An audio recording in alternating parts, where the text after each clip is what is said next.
믿음으로 아브라함은 부르심을 받았을 때에 순종하여 장래 기업으로 받을 땅에 나갈새 갈 바를 알지 못하고 나갔으며. 아멘. 할렐루야. 아멘.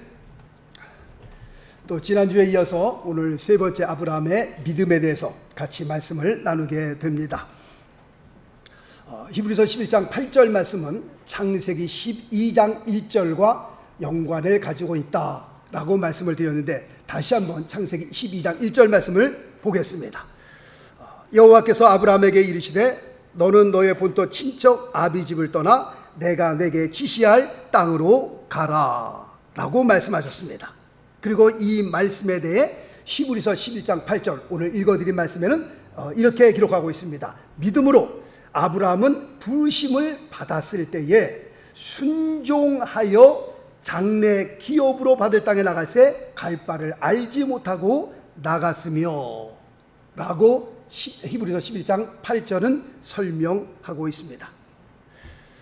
정말 말씀 그대로 히브리서 11장 8절 말씀 보니까 순종하여 라고 되어 있는데, 아브라함이 하나님 말씀 그대로 순종하여 말씀을 따랐는지 우리가 말씀을 좀 보길 원합니다. 자, 창세기 12장 4절 말씀에 보니까 이에 아브라함이 여호와의 말씀을 쫓아갔고 라고 기록되어 있습니다.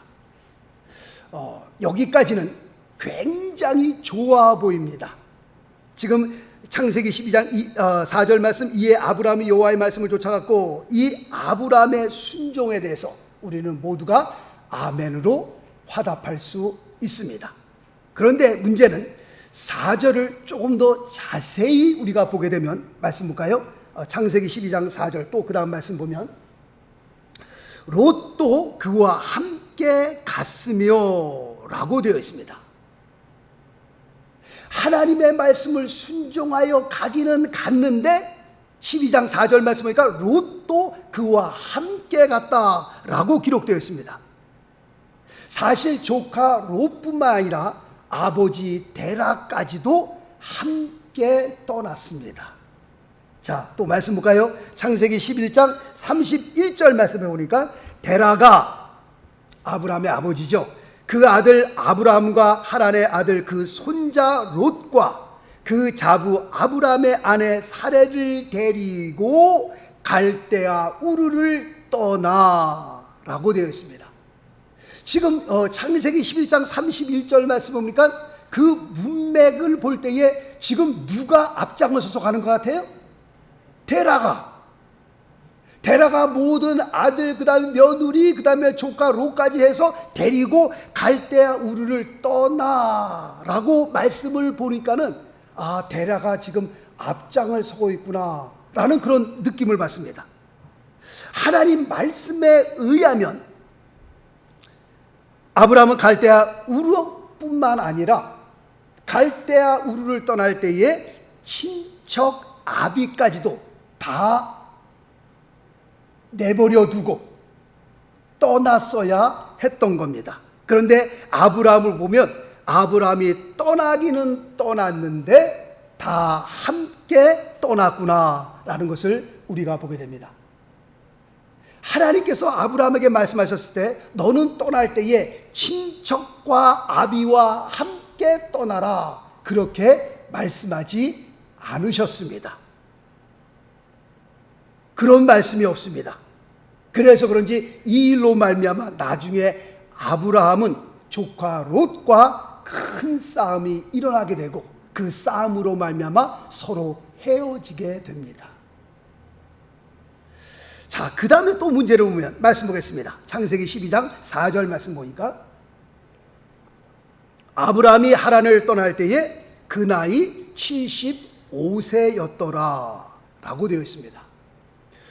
원래 하나님께서 지시하셨던 땅은 하란이 아니라 어느 땅이었죠? 가나안 땅이었습니다. 그런데 왜 갑자기 창세기 12장 4절 말씀에서 하란이라고 하는 도시가 나왔을까요? 분명히 하나님께서는 지시하신 땅이 있었습니다. 그런데 창세기 12장 4절에 하란이라고 하는 그런 동네가 나옵니다. 자, 또 말씀 볼까요? 창세기 11장 31절 말씀해 보니까 가나안 땅으로 가고자 하더니 하란에 이르러 거기 거하였으며 라고 되어 있습니다. 지금 이 말씀을 보면서 아하, 저들이 가나안 땅으로 가기는 가려고 했었는데 가다가 하란이라고 하는 그 땅에 그냥 주저앉고 말았구나 라고 하는 말씀으로 우리가 이해할 수 있습니다. 무슨 말씀인지 이해하시겠습니까? 지금 갈대아 우르를 향하여 떠나서 가나안으로 가다가 지금 하란에 머무르게 되었는데 지금 이건 무엇 같으냐면 꼭 이런 것과 같습니다. 하나님께서 예를 들면 아브라함에게 아브라함아 서울을 떠나 중국 땅으로 가거라. 내가 지시할 중국 땅으로 가거라. 라고 하나님의 음성을 듣고 서울을 떠났습니다. 서울을 떠나서 쭉 올라가다가 평양에 그냥 머문 것과 같습니다. 하나님께서 갈대아 우르를 떠나 가나안 땅으로 옮기기를 원하는데 가다가 중간에 하란이라는 곳을 만나서 그냥 여기에 주저앉은 겁니다. 쉽게 말씀드리면 서울을 떠나 중국 땅으로 가야 되는데 중국 땅으로 향해 가다가 평양 땅에서 그냥 주저앉은 것과 똑같은 케이스입니다. 그런데 아까 말씀드린 것처럼 지금 이 가족을 누가 이끌고 있어요? 누가 앞장서고 있어요? 데라가 앞장서고 있어요. 데라는 하나님의 음성을 듣지 않았던 사람입니다. 하나님께서 데라에게 말씀하지 않았습니다. 사실은 하나님께서 아브라함에게 말씀하셨잖아요. 그러므로 이 모든 가족의 앞장은 누가 설 수 있어야 되는 거예요? 아브라함이 설 수 있어야 되는 거예요. 왜? 아브라함이 하나님의 음성을 들었기 때문에. 그런데 하나님의 말씀을 몰랐던 데라가 앞장을 서니 어떤 일이 일어나는 겁니까? 가나안 땅으로 가고자 하더니 하란에 이르러 거기 거하였으며 라고 되어 있습니다.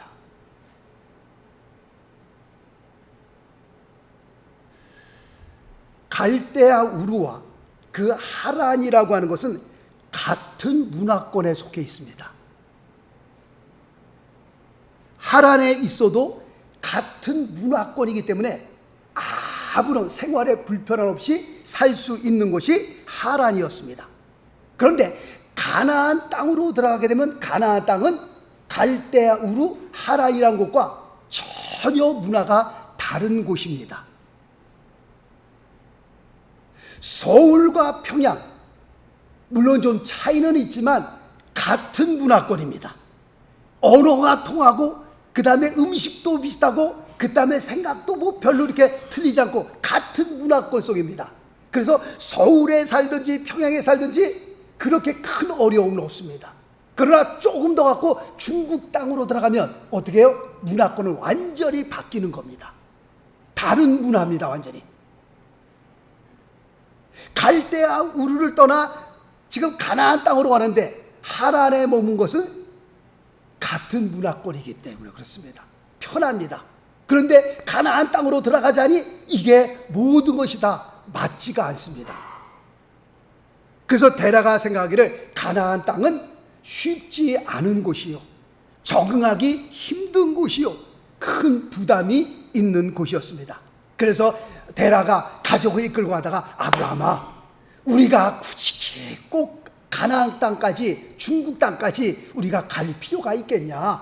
우리가 여기서 좀 머물다 가자. 그랬더니 아브라함이 거기서 머문 것 보니까 예, 아버님 말씀대로 하리이다. 그렇게 해서 하란에 꼭 머문 것 같아요. 그러면 아브라함이 언제 하나님께서 지시하신 가나안 땅에 들어가게 되었느냐? 하나님께서 약속하신 약속의 땅에 들어가게 되었느냐? 말씀 또 보겠습니다. 창세기 11장 32절 말씀에 보겠습니다. 데라는 205세를 향수하고 하란에서 죽었더라 라고 되어 있습니다. 잠깐 머무려고 했던 그 하란 땅에서 누가 죽었어요? 아브라함의 아버지 데라가 죽었습니다. 아브라함이 하란을 떠날 때는 아버지 데라가 죽은 후였습니다. 그리고 그의 나이, 아브라함의 나이 75세가 되었습니다. 보통 아브라함이 갈대아 우르를 떠날 때에 그의 나이를 30에서 40으로 잡습니다. 30에서 40으로 잡는데 40으로만, 그의 나이 40으로만 잡아도 아브라함이 하란에 머문 기간은 약 35년이 됩니다. 짧은 세월이 아니었지요. 하나님께서 지시한 땅으로 가기는 출발은 했는데 그것이 너무 낯선 땅이니까, 문화가 틀린 땅이니까 잠깐 우리가 하란에 머물면 어떨까? 네, 그렇게 하시죠 아버님 해갖고서 머문 세월이 몇 년이에요? 약 35년이라는 세월이 흐르게 되었습니다. 그걸 어떻게 할 수 있냐고요? 말씀 보겠습니다. 창세기 12장 5절 말씀, 이렇게 기록되어 있습니다. 아브라함이 그 아내 사레와 조카 롯과 하란에서 모은 모든 소유와 얻은 사람들을 이끌고 가나안 땅으로 가려고 떠나서 마침내 가나안 땅에 들어갔더라. 지금 창세기 12장 5절 말씀을 좀 가만히 자세히 보게 되면 지금 이 일은요 하루아침에 될 수 있는 그런 일이 아닙니다. 수많은 물질을 얻었다, 수많은 사람들을 얻었다, 이것은 하루 이틀, 일주일, 2주일 만에 그 수많은 물질과 사람을 얻을 수는 없는 겁니다. 지금 이 말씀 보면서 세월이 꽤 많이 굉장히 흘렀구나 라는 것을 우리가 느낄 수 있는 말씀이 됩니다. 지금 이 말씀을 보면서 하나님 편에서 볼 때는 하란에서 머문 약 35년간의 그 세월은 사실은 잃어버린 세월입니다. 까먹은 세월입니다. 다시 말씀드리면 하나님의 뜻이 지체된 세월이었습니다. 그래서 그런지 데라라고 하는, 아브라함의 아버지 데라라고 하는 그 이름의 뜻은 연기하다라는 뜻을 가지고 있습니다. 그리고 하란이라고 하는 그 곳의 이름의 뜻은 지체하는 곳이라는 뜻을 가지고 있습니다. 갈대아 우르를 떠나 하란에 머물지 않고 직접 가나안 땅으로 들어갔다면 하나님의 그 뜻이 더 빨리 이루어졌을 텐데, 하나님의 말씀에 순종하긴 했는데 완전하게 순종하지 못한 그 아브라함의 삶, 우리 하나님에서 좀 머물면 어떨까? 예, 그리하시죠 한 그 대답 하나가 하나님의 뜻을 35년간 지체하게 만들었다라고 하는 그런 사실입니다. 아브라함은 그의 일생에서 이런 비슷한 실수를 또 한 번 겪게 되는데요, 그것은 이삭 사건이었습니다. 하나님께서는 분명 약속의 자손 이삭을 아브라함에게 주시기로 말씀하셨습니다. 그러면 하나님께서 말씀하셨으면 그 말씀을 믿음으로 붙들고 인내하며 참으며 기다렸으면 하나님께서 때가 차면 아들 이삭을 약속의 자손으로 줬을 텐데, 받았을 텐데, 기다리지 못하여서 아브라함의 아내 사라가 하나님의 약속을 기다리지 못하고 아브라함에게 그 여종 하갈에게 들어갈 것을, 동침할 것을 제안하게 됩니다. 그러면 그 오래전에 아버지 데라가 아브라함아, 우리가 꼭 가나안 땅에 들어갈 필요가 있겠냐, 우리가 하란에서 좀 머물다 가자 라고 한 그 기억을 떠올리고 아버지의 말씀을 듣다가 35년간이나 지체했잖아요. 분명히 하나님께서 내가 지시할 땅으로 가라 말씀하셨는데, 하나님께서 분명 아브라함에게 아브라함아 내가 너의 자손 이삭을 줄 것이다 라고 분명히 말씀하셨는데, 그 말씀을 붙들고 기다렸으면 되는데 자기의 아내 사라가 또 여종과 동침할 것을 얘기했을 때 거기서 그 제안을 그냥 받아들이고 말았습니다. 그래서 어떤 일이 벌어졌냐? 그 일 때문에 가정에 큰 불화가 일어나고 말았습니다. 그리고 그 불안은요, 집안의 싸움은 오늘날까지 역사적인 전쟁으로 계속 이어지고 있는 겁니다. 지금 현재 중동의 전쟁은 사라에게서 난 이삭과 여종 하갈에서 난 이스마엘과의 싸움입니다. 만약에 아브라함과 사라가 하나님의 언약의 말씀을 붙들고 그대로 순종하여 이삭을 하나님의 때가 참에 받았더라면 지금 중동의 역사는 어떻게 변했을지 그거는 아무도 모르는 겁니다.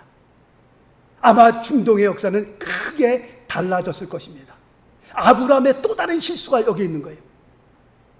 하나님의 말씀을 들었음에도 불구하고 데라의 말을 듣고서 하나님에 머물렀던 그 실수, 또 반복, 또 실수하지 말았어야 했는데 아들 이삭을 준다는 그 약속의 말씀, 거기에 또 한 번 실수하는 아브라함의 모습을 여기서 우리가 보게 됩니다. 또 그 다음 문제는 아브라함이 가나안 땅에 들어가서 또 일어나게 됩니다. 어떤 문제가 일어나느냐? 말씀 볼까요? 창세기 12장 1절 말씀을 보니까 가나안 땅에 들어가자마자 어떤 일이 벌어지느냐? 그 땅에 기근이 있으므로 라고 말씀하고 있습니다. 기근이라고 하는 그 문제가 또 일어나게 됩니다. 그래서 아브라함은 이 기근 때문에 어디로 내려갑니까? 애굽으로 내려갑니다. 하나님의 말씀이 없었거든요. 아브라함아, 이 땅에 기근이 있으니 너는 애굽으로 내려가거라. 그 말씀을 붙들고 내려갔으면 문제가 없었을 텐데 하나님께서 아무 말씀도 없었는데 기근 보고 여기서 못 살 땅이다. 내가 살기 위해서 내가 애굽으로 가야 되겠다. 자기가 스스로 결정하고 애굽으로 내려가는데 이것이 아브라함의 또 다른 큰 실수였습니다. 하나님의 백성들은 하나님의 말씀을 따라 움직여야 살 수 있는 겁니다. 환경을 보고 움직이면 거기에는 하나님의 축복과 은혜가 없는 겁니다. 제가 늘 말씀을 드리잖아요. 100명 가운데에 99명이 저기가 좋은 땅에서 99명이 움직여도 하나님께서 이곳이 맞는 땅이다 라고 할 것 같으면 99명이 글로 움직여도 나 혼자는 그 땅을 지키고 있어야 되는 겁니다. 대부분의 사람들이 다 글로 움직이니까 나도 따라 같이 움직여야지. 뭐 세상이 다 글로 움직이는데 모든 사람이 다 글로 가는데 나도 글로 가야지. 뭐 내가 무슨 뭐 독불자인가? 내가 무슨 뭐 뼈다른 수 있나? 아니요. 100명 가운데 99명이 다 글로 움직여도 하나님의 말씀이 이곳이다 라고 하면 나는 그곳에 머물 수 있어야 거기에 하나님의 은혜가 있는 거고요. 거기에 하나님의 축복이 있는 겁니다. 하나님의 백성들은 하나님의 말씀을 따라 움직일 수 있어야 되는 겁니다. 베드로가 물 위를 걷습니다. 어떻게? 그가 무슨 능력으로 물 위를 걷습니까? 주님께서 하신 말씀을 붙들었을 때 걸은 겁니다. 주여 나를 오라, 만일 주셔도 나를 오라하소서. 예수님께서 그래 오너라. 분명히 주님께서 베드로에게 말씀하신 그 오라고 한 말씀을 붙들고 배에서 내려 베드로가 주님께로 갈 수 있었던 겁니다. 그래서 베드로가 물 위를 걸을 수 있었던 겁니다. 그런데 말씀해 보니까 환경을 보니까 바람이 불고 막 그냥 환경을 보니까 내가 지금 뭐 하는 거야? 하는 순간에 빠져들어가잖아요. 어떠한 일이 있어도 하나님의 백성들은 하나님의 말씀을 붙들어야 살 수 있는데 하나님의 말씀을 놓아버리면 우리는 물로 빠질 수밖에 없는 겁니다.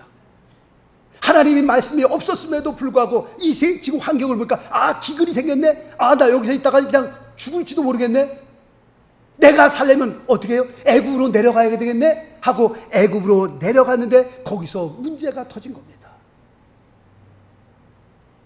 자기가 살려고 하나님의 말씀을 등지고 애굽으로 내려간 아브라함에게 어떤 일이 일어났냐? 첫 번째는 아브라함이 거짓말을 하게 됩니다. 자기 목숨 하나 건지기 위해서 사랑하는 아내를 누구라고 속이는 거예요? 나의 누이라고 속이는 겁니다. 그래서 다른 남자가 그 살해 여인을 취하게 됩니다. 두 번째 실수는 나중에 이 일이 들통이 나서 세상 사람들로부터 책망을 받게 되었습니다. 원래는 하나님의 사람이 세상을 책망해야 그것이 맞는 건데, 세상 사람으로부터 하나님의 사람이 책망을 받는 그런 꼴이 되었습니다. 오늘날 교회도 그렇잖아요. 교회가 세상을 향하여 책망을 해야 그것이 맞는 건데, 세상이 교회를 향하여 책망하는 그런 일들이 일어나잖아요. 교회가 교회 안에서 정말 싸움질하고 서로 갈라지면서 세상 법정에까지 가고, 세상 법정에서 그냥 판사로부터 책망을 듣고, 누가 이기고 누가 지고 라는 판결을 받는 그런 세상에 살고 있잖아요. 하나님의 교회가 어떻게 하든지 주의 은혜 가운데에서 하나 될 수 있어야 되고, 화목해야 되고, 서로 사랑하고 품을 수 있어야 되는데, 하나님의 교회 안에서 불화가 일어나고 서로 다툼이 일어나고 교회가 갈라지면서 세상 사람들이 교회를 향하여 손가락질하는 그런 일들이 지금 일어나고 있잖아요. 싸우는 사람들 보면 너희 어디 가서 싸워라? 싸우려면 교회 가서 싸우라고 그러잖아요. 옛날에는 목사, 교회 하면 성스럽게 봤습니다. 그래서 지금도 뭐 미국에서는 그렇습니다만, 목사 그러면 웬만한 데 다 통과입니다. 그냥 다 통과.